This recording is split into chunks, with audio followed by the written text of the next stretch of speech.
Welcome to a funeral for Adobe Photoshop.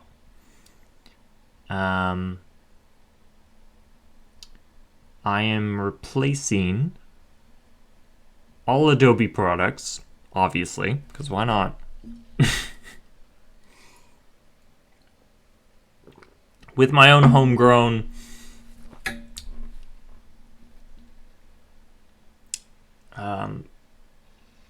hand-coded editors.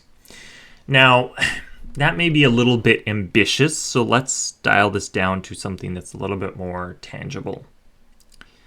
I have looked the world over for an SVG editor that includes rasterized graphics, which is pixels, that doesn't have an atrocious UI.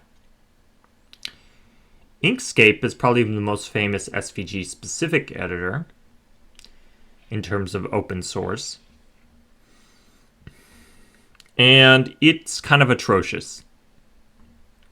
Krita and GIMP both try, but they fail to give you an SVG editing experience that's worth its salt.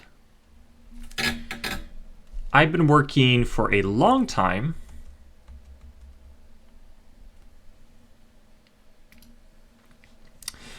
on a variety of different SVG type editing programs with the intent to eventually replace sort of the Adobe Photoshop family.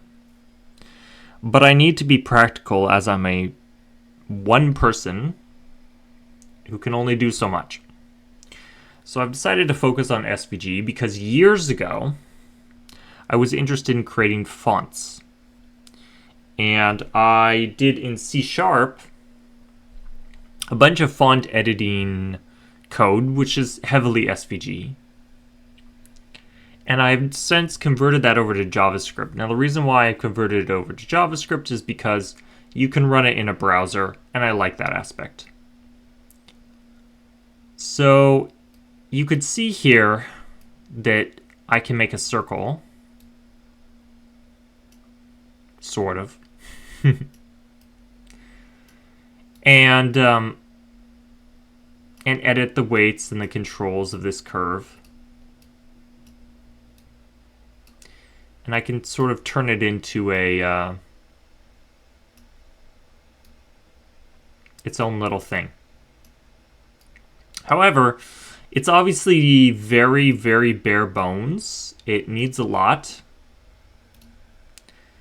You can move stuff around. That's good and all. But it's not very advanced.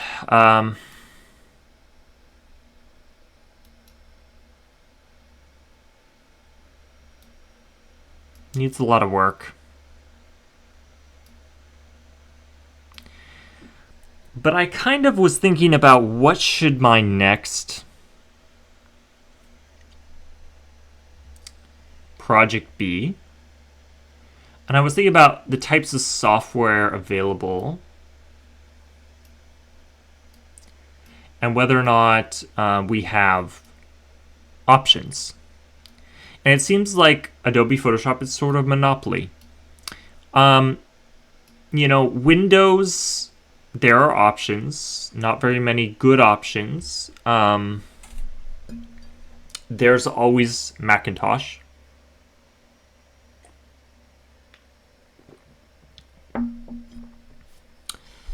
There is Linux and 1,000 different flavors of Linux. So as long as you're willing to put a little bit of effort in, you can kind of have any operating system you want. And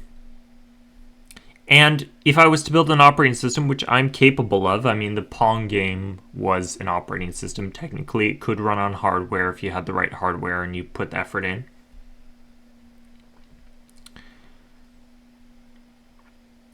But those type of things are so large in terms of projects that it's very, very, very hard for them to ever get done by one person.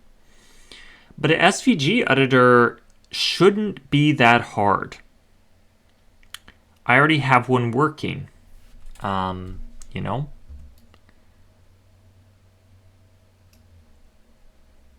It works. It's not particularly good right now. It needs a lot of work. You can see there's still a lot of things to be desired.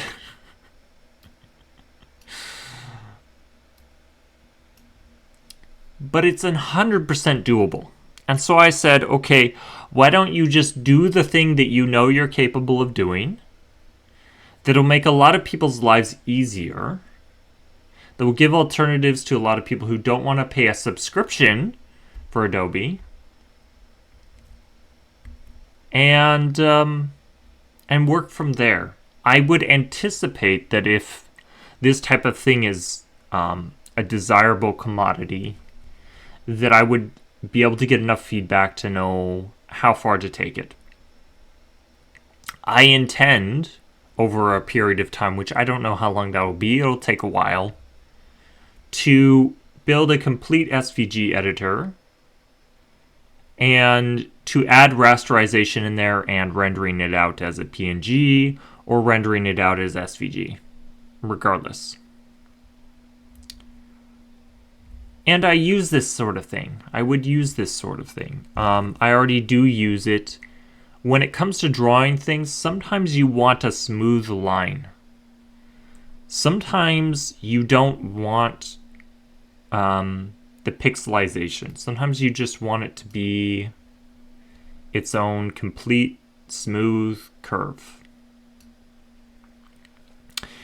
And that's very useful, especially in fonts, which I like designing fonts. Someday I could show you some of the fonts I've designed. But I really think that this is something worth doing. I don't know if it'll fit into the traditional tutorial type framework, because it's going to be something where I will definitely explain and show the math and the code behind building this thing so you can build it. I will definitely put it up on GitHub.